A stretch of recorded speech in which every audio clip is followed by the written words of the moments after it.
Bonjour à tous et à toutes. C'est un grand plaisir de vous avoir ici. Et c'est pour moi un grand honneur d'accueillir sur notre scène Son Excellence Monsieur Ousmane Sonko, le Premier ministre de la République du Sénégal. Le Premier ministre Sonko incarne une remarquable combinaison de services publics, de rigueur juridique et un leadership politique que j'appellerais même audacieuse. Diplômé de l'École nationale de l'administration du Sénégal, il est depuis longtemps engagé à mettre en place des institutions qui sont fondées sur la transparence et la responsabilité. En tant que fondateur du parti politique PASTEF et en tant que Premier ministre, il représente aujourd'hui une nouvelle ère de la politique sénégalaise, marquée par un fort accent sur la autonomisation des jeunes et la transformation économique.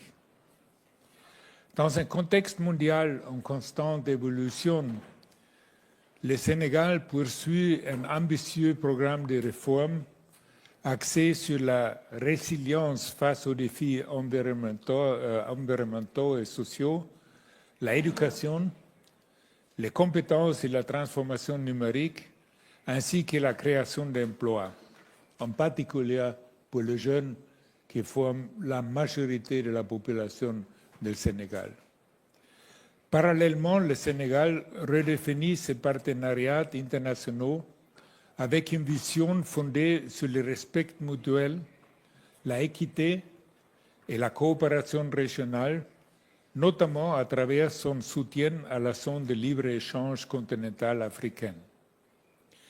Nous sommes très honorés de votre présence parmi nous aujourd'hui et nous réjouissons d'entendre les perspectives sur les opportunités qui façonnent l'avenir du Sénégal, de la région et au-delà.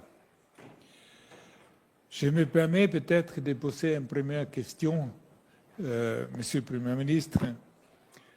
Votre gouvernement, qui est issu d'une alternance démocratique citée comme exemple en Afrique, a lancé la vision Sénégal 2050, adossée à un agenda national de transformation et déclinée sous la forme d'une stratégie nationale de développement.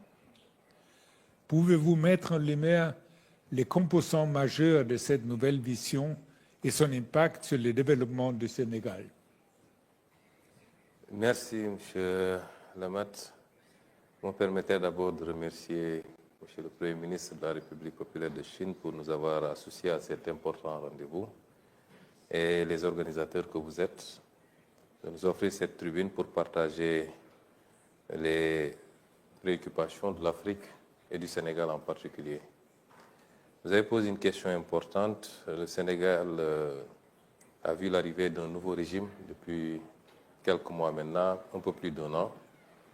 Et dans notre arrivée, nous avons travaillé sur l'instruction du président Bassirou Diomaye Diakhar Faye à l'édification d'un nouveau référentiel des politiques publiques. Le cas référentiel qui s'appelle Vision 2050, qui se projette sur les 25 prochaines années, est composé évidemment de la vision globale, d'un master plan décennal qui fixe l'horizon 2034 et d'un plan quinquennal, une stratégie de développement national. La question que vous posez relative à cette stratégie de développement national qui est structurée autour de 4 axes fondamentaux. Le premier axe, c'est la construction d'une économie performante, résiliente, évidemment en travaillant sur la mise en valeur d'un certain nombre de produits structurés autour de filières, d'une vingtaine de filières. Vous comprendrez que notre logique, c'est accroître la production au niveau de ces filières, mais travailler à la transformation dans ces filières également, avoir la chaîne de valeur complète, ce qui induit une politique d'industrialisation évidemment. Le second élément tout aussi important, c'est le capital humain. C'est l'un des grands problèmes de l'Afrique et du Sénégal également, même si nous pouvons nous prévaloir de ressources humaines de qualité globalement. Il est évident que nous connaissons des pays qui ont pu se développer en misant sur la ressource humaine, le capital humain, sans avoir beaucoup de ressources naturelles. Mais je ne connais pas de pays qui se soit développé, même en disposant de ressources naturelles extrêmement importantes, sans un capital humain de qualité. Et c'est pourquoi aujourd'hui, l'un de nos objectifs dans un monde qui évolue très rapidement, particulièrement sur les nouvelles technologies, l'un de nos objectifs, c'est de beaucoup travailler sur le capital humain et sur l'équité sociale. Le troisième élément, c'est la réforme territoriale, qui est extrêmement importante et qui va se structurer autour de l'urbanisation, autour de 8 pôles de développement économique. Et enfin, le dernier élément, c'est la gouvernance vertueuse. Évidemment, souvent, les questions de malgouvernance, de corruption, de gestion népotique sont des éléments qui gangrènent pas seulement les pays africains, mais c'est des phénomènes mondiaux. Et c'est beaucoup plus prégnant dans des pays à économie très peu développée. Et tant qu'on n'aura pas réussi à surmonter ces questions, il sera difficile de bâtir un développement solide. Donc voilà les axes autour desquels nous sommes en train de construire ce nouveau programme. Merci beaucoup. Il y a dans cette vision programmatique pour le développement du Sénégal une stratégie nationale du développement du secteur privé qui fait partie de cette vision du Sénégal 2050. À cet effet, le Sénégal dispose d'avantages comparatifs en Afrique, je dirais en général, mais aussi en Afrique de l'Ouest. Je pense que les avantages comparatifs sont forts, qui permettent d'attirer les investissements directs étrangers vers votre pays. Pour renforcer cet acquis, quelles sont les réformes majeures que vous envisagez de lancer pour rendre encore plus attractif et performant l'environnement des affaires au Sénégal? Oui, je crois, comme vous l'avez dit, le Sénégal a des atouts assez appréciables dans la zone de l'Afrique de l'Ouest d'abord, mais en Afrique de manière générale. C'est la raison pour laquelle peut-être que c'est le pays qui capte le plus d'investissements directs étrangers en Afrique de l'Ouest. Et il est classé dans le top 5 des pays africains qui captent le plus d'investissements directs. Beaucoup d'atouts, comme vous l'avez dit, ça commence par sa position privilégiée dans les chaînes d'approvisionnement. Le Sénégal, c'est la pointe la plus avancée en Afrique de l'Ouest, qui est pratiquement à 7 heures de vol du continent américain, du continent européen et de tout le reste de l'Afrique. C'est du continent américain, européen et même une partie de l'Asie, notamment les pays du Golfe, mais également de tout le reste de l'Afrique.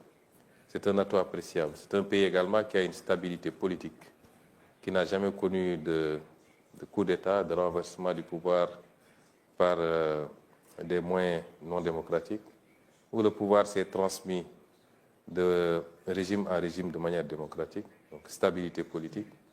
Un pays qui connaît également la sécurité, dans une zone africaine traversée aujourd'hui par malheureusement des crises d'insécurité.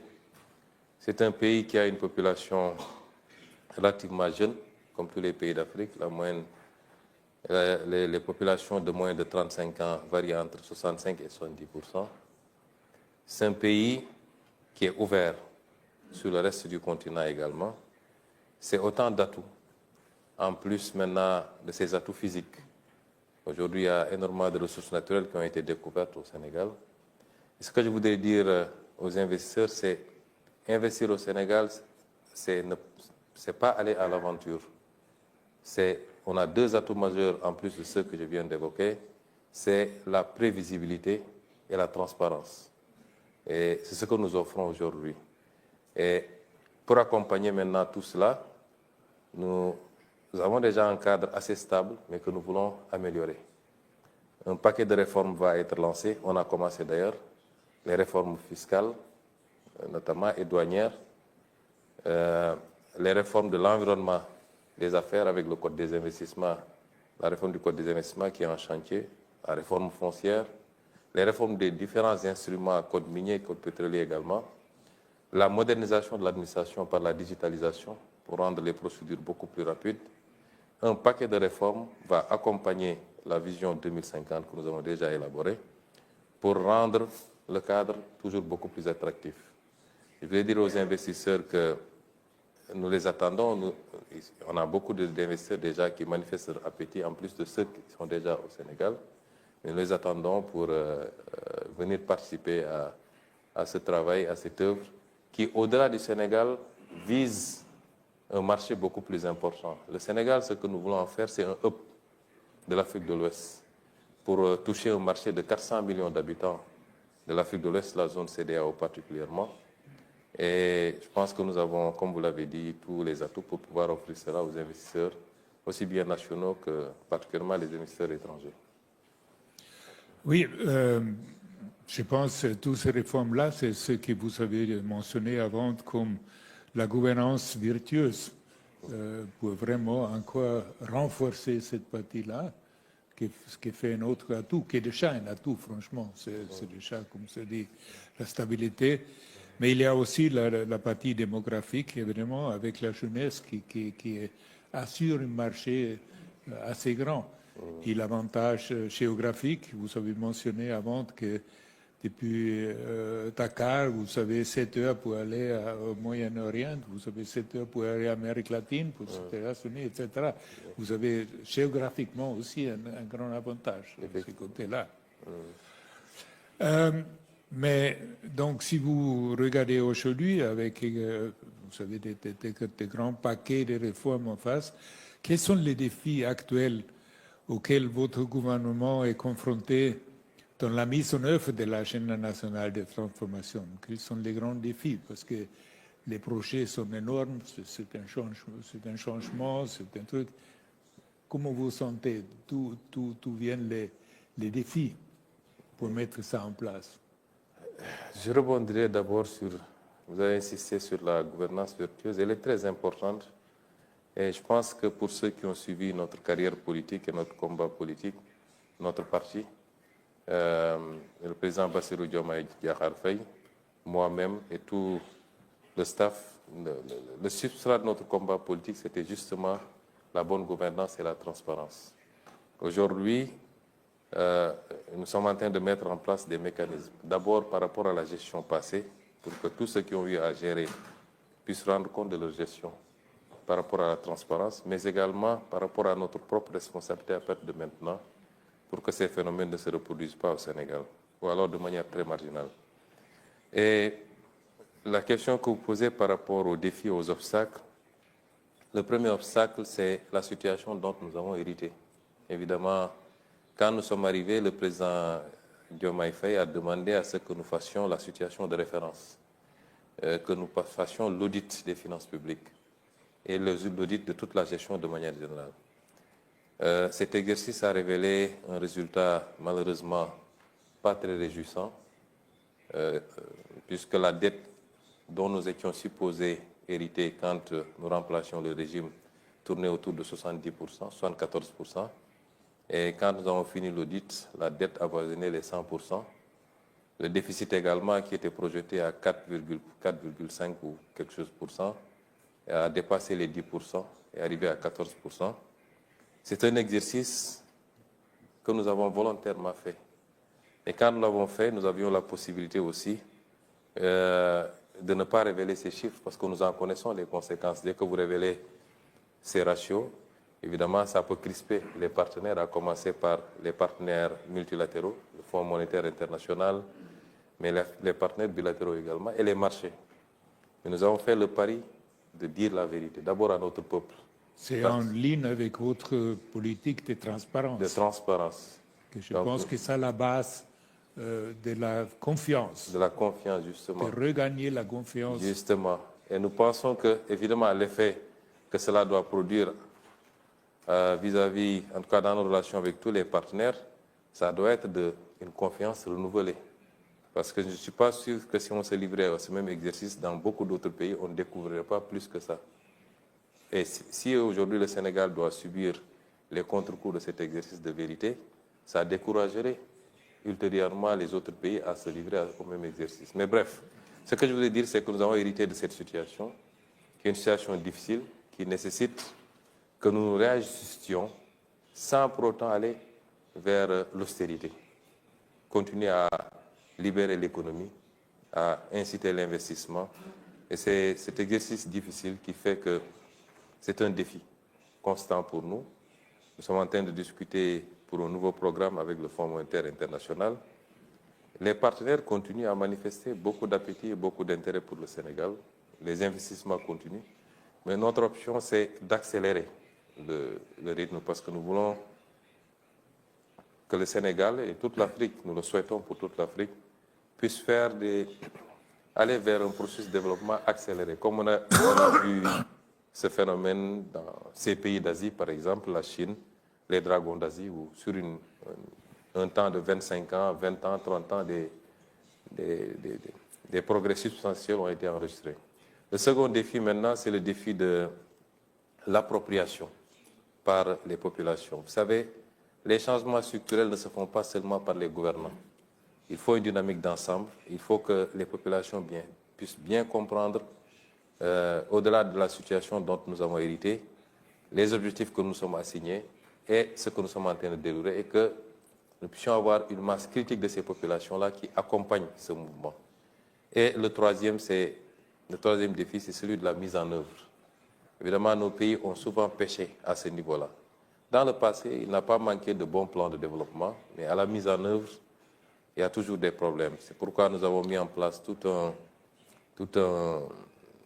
mécanisme pour la mise en œuvre, le suivi et l'évaluation des delivery units, d'abord à la primature dont je suis le Premier ministre, mais également dans les ministères.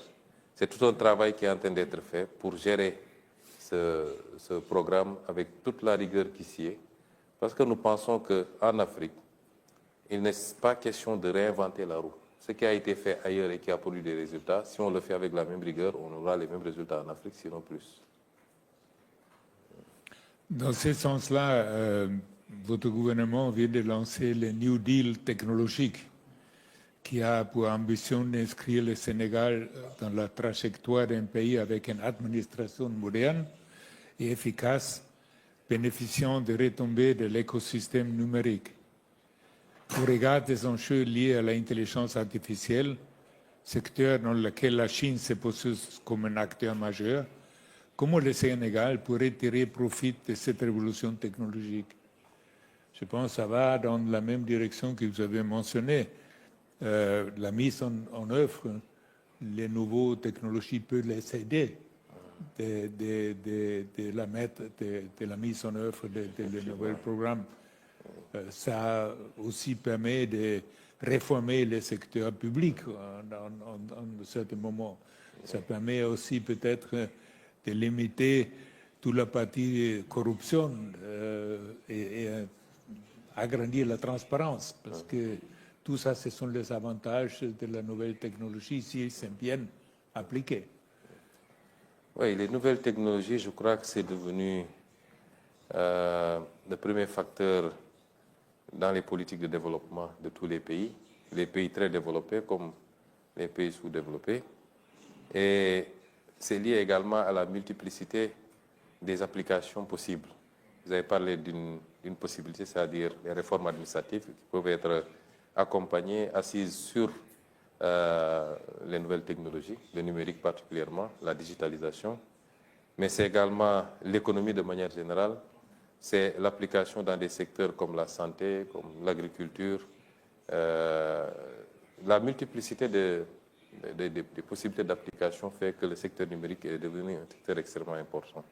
Évidemment, il y a un pan entier, je suis accompagné ici du ministre chargé du numérique au Sénégal qui a élaboré avec ses équipes le New Deal technologique, qui est un plan ambitieux, structuré autour d'un certain nombre d'axes. Le premier axe, c'est le renforcement du cloud, mais également des capacités de calcul, mais tout ça dans une option de souveraineté. Parce qu'aujourd'hui, en Afrique de manière générale, la question qui se pose, c'est qui gère nos données? Qui gère les data centers? Je crois que, selon les statistiques que j'ai visionnées, l'Afrique ne possède que 1,3% des data centers mondiaux. Vous voyez comme le gap est énorme. Et c'est d'abord une question de souveraineté.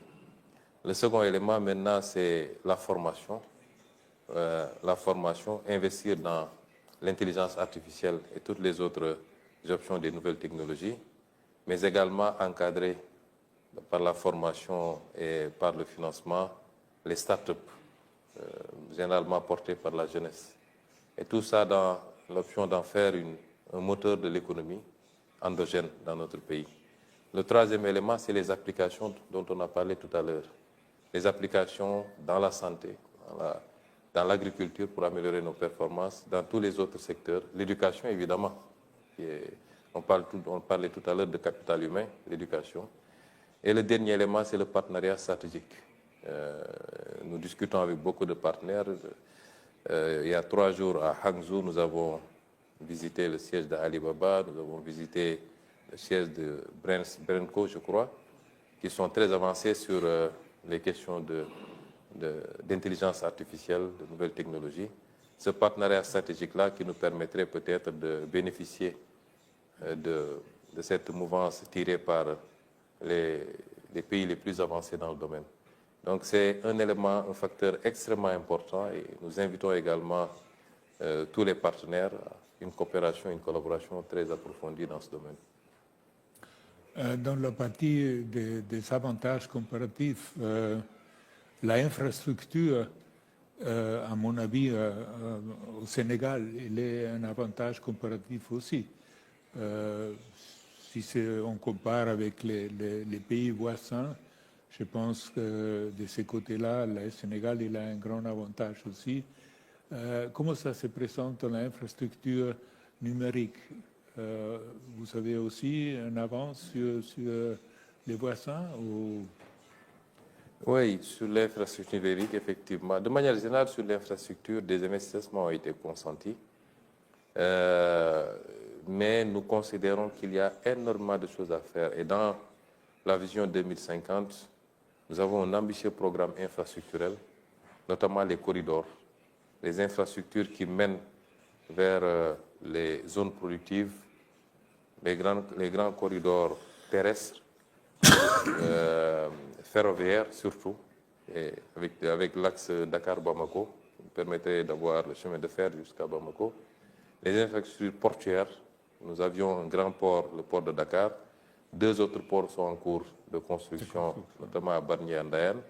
Nous avons un projet d'un 3e port carrément dans le sud, à Nikin, en eau profonde, qui nous permettrait peut-être de pouvoir l'orienter vers les pays voisins, la Guinée-Bissau, la Guinée-Conakry et au-delà, la Sierra Leone, avec lesquels nous sommes en train de travailler à avoir un cadre de gestion commune d'un certain nombre de nos ressources. Par exemple, nous avons maintenant du gaz au Sénégal.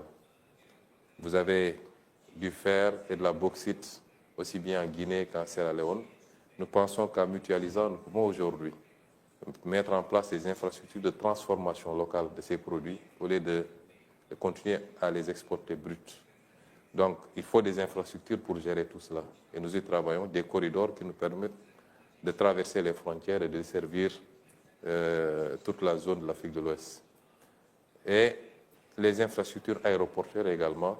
Nous avons trouvé un programme déjà d'aéroports régionaux, mais nous avons un programme pour en faire beaucoup plus, pour que le trafic aérien, le trafic terrestre, le trafic ferroviaire, le trafic maritime et fluvial, au-delà du Sénégal même, qu'il puisse être sous-régional et nous permettre d'avoir carrément, de faire du Sénégal un hub, mais de distribuer à travers tous ces pays. Il en est de même pour l'infrastructure numérique. Effectivement, nous pouvons dire avec beaucoup d'humilité que le Sénégal a une nette avance sur beaucoup de nos pays voisins. Si je prends par exemple notre société nationale de téléphonie, elle est présente dans beaucoup de pays, elle est présente en Sierra Leone, elle est présente au Mali, et je crois qu'elle est présente également en Guinée. Et évidemment, mais nous considérons que c'est par rapport à ces pays-là, mais nous sommes largement en retard comparé aux meilleurs standards, et nos ambitions, c'est d'aller vers ces meilleurs standards, beaucoup plus que ça. Peut-être la dernière question, je vois le temps. Monsieur le Premier ministre, au regard du contexte géopolitique actuel marqué par l'exacerbation des conflits, y compris malheureusement en Afrique, les dérèglements climatiques, les entorses aux règles de la OMC et du multilatéralisme, une gouvernance mondiale biaisée par un ordre international issu de la Deuxième Guerre mondiale, on est encore là.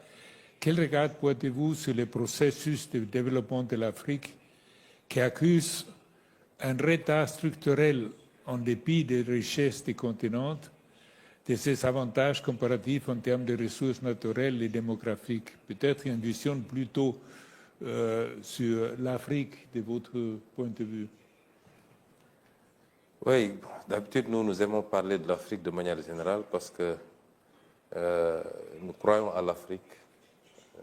L'Afrique dans sa globalité, au-delà des frontières qui sont issues d'un processus que vous connaissez très bien. Mais ça ne nous empêche pas de voir que l'Afrique aussi, c'est plusieurs réalités. Souvent, quand de l'extérieur, on parle de l'Afrique, c'est comme si c'était un seul pays. C'est 53 pays avec souvent des réalités assez différentes. Et c'est difficile de parler uniformément d'une seule voix pour toute l'Afrique. Et ça aussi, il faut qu'on l'intègre. Il y a des réalités sous-régionales en tout cas. L'Afrique de l'Ouest est constituée dans une sous-région avec la CEDEAO, même si on a quelques problèmes avec certains pays qui ont quitté. Mais géographiquement, aucun pays ne peut se déplacer. Donc c'est une réalité. L'Afrique de l'Ouest, sur 6 500 000 km², un peu plus de 400 000 habitants, avec des ressources naturelles énormes. Il en va de même pour l'Afrique australe, pour l'Afrique centrale, pour l'Afrique du Nord. Et la théorie des cercles concentriques qui permettait de construire des modèles de développement à partir des zones, des sous-régions, et ensuite de pouvoir se retrouver les 4 ou 5 sous-régions, est la meilleure à mon avis. Pour l'Afrique de l'Ouest particulièrement, vous l'avez dit, nous sommes dans un contexte géopolitique assez particulier, avec une recomposition. Depuis des années, je parlais du piège de Thucydide, avec puissance, un empire qui dominait le monde et qui, de plus en plus, voit d'autres arriver. Vraiment, ça crée des réflexes qui peuvent être des réflexes de repli. Ça peut déclencher des guerres économiques comme on en voit actuellement, avec les taxes qui sont simplement un symptôme, et ça va beaucoup plus en profondeur. Et l'Afrique doit pouvoir se positionner et capter les dividendes de cette situation. C'est extrêmement important ce que je dis.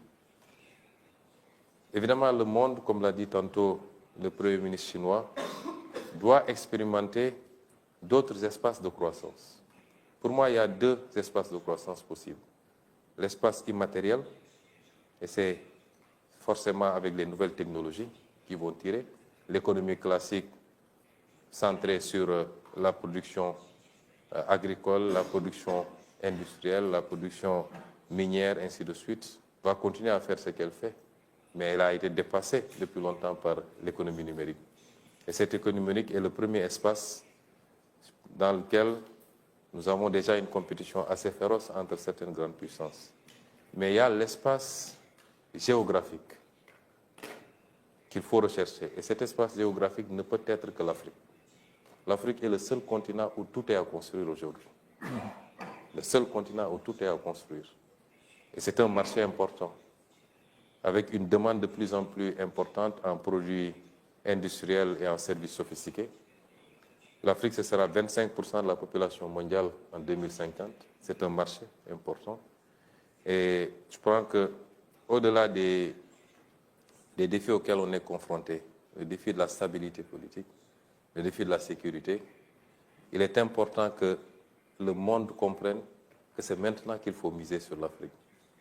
S'il ne faut pas commencer tout de suite et maintenant avec tout le monde, il y a des pays qui sont moins prêts, et je pense que le Sénégal en fait partie, puisqu'il offre toutes les garanties d'un investissement sécurisé et profitable, et il n'est pas le seul. Je pense qu'aujourd'hui, c'est le message qu'on peut lancer, mais il y a une bonne partie du travail qui doit être fait par nous-mêmes, Africains. Nous devons quand même donner les garanties et les gages qui permettent au monde d'avoir cette assurance-là, de venir investir massivement en Afrique et de nous permettre d'accélérer notre cycle de développement pour, sinon rattraper le reste du monde, mais aujourd'hui être au rendez-vous, comme disait le président Senghor, du donner et du recevoir. Pour le moment, on n'est pas encore à ce rendez-vous. Et nous en sommes conscients, nous au Sénégal en tout cas. C'est le message que nous livrons à tous nos frères et sœurs africains d'abord, de faire le travail qu'il faut pour pouvoir être propice à cet investissement. Mais c'est le message aussi que nous lançons aux investisseurs. En tout cas, spécifiquement pour le Sénégal, je pense qu'aujourd'hui, toutes les conditions sont réunies pour faire du Sénégal un hub pour l'Afrique de l'Ouest et pour le reste. Et nous invitons tous les investisseurs de ce forum. C'est le sens d'ailleurs de l'organisation du forum Invest in Sénégal qui sera organisé les 7 et 8 octobre. Il sera un grand forum qui nous permettra de présenter aux partenaires les options qui leur sont offertes au Sénégal. Écoutez, Premier ministre, merci beaucoup pour cette très positive prévision, tant pour l'Afrique, mais surtout pour le Sénégal. Comme investisseur que j'étais dans ma vie antérieure, je peux vous assurer que nos investissements en Sénégal, c'était toujours très productif et qu'on continue à investir. Et je suis sûr que votre intervention aujourd'hui a aidé beaucoup d'attirer l'attention pour les investissements à votre pays. Merci beaucoup. Merci.